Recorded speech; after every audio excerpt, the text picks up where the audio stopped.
So we touched on submarks in a previous lesson and why they can be needed.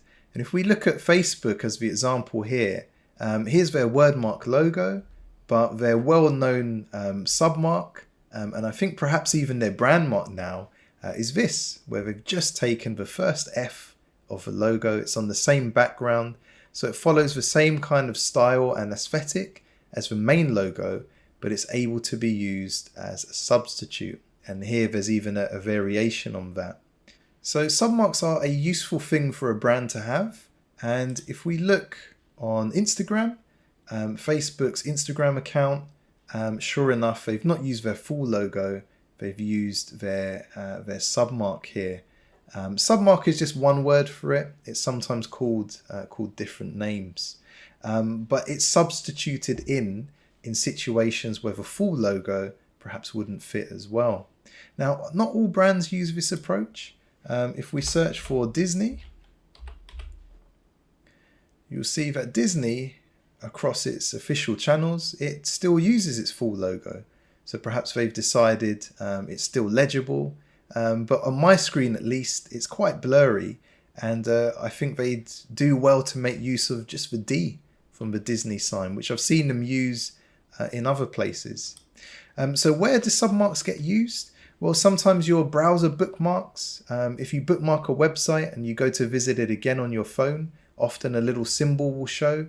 That can be a great place to use a submark. And there are all sorts of other useful applications for these things. So how do we create one? Well, I'll give you a few examples. In my project, and for your class project, of course, this will be different. But the brand I've developed here, I can simply take the M separate to the rest of the logo, and that's the perfect symbol, the perfect submark. And you can see that can be reversed out.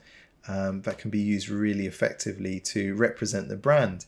Now, this won't be shown alongside this. There's no need for me to kind of do something like this, but it is a core part of the logo, and then it can be used as a submark as well. So I'll provide my client with both files, with the logo and then with a submark. I can show you another example. So this is the luxury brand I created, and you may have guessed what I'm going to do here. What could I do that would create an effective submark? Well, again, we'll just take the L. We'll use the same colors, same exact form, and it's just a standalone symbol. And because of the customization, the part we've reduced from the L, it's unique enough to represent the brand. And certainly, with this color scheme, the L, the unique touch, I think that's enough for sufficient recognition. Let's look at one more example. So you'll remember when we looked in the earlier lesson at this brand, and I decided I wouldn't fill in the B in the logo itself.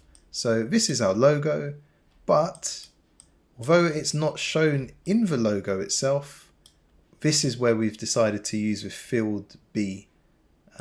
So we're using the first letter, which is always useful if you're going to use a letter to represent the brand. It's common to use the first one. We didn't think just using the O by itself would be recognizable enough, but adding that treatment to the B, that's definitely an effective submark. So in some cases, we can just use the full logo. In other cases, separately use the submark. So have a look at your logo that you're creating in your class project.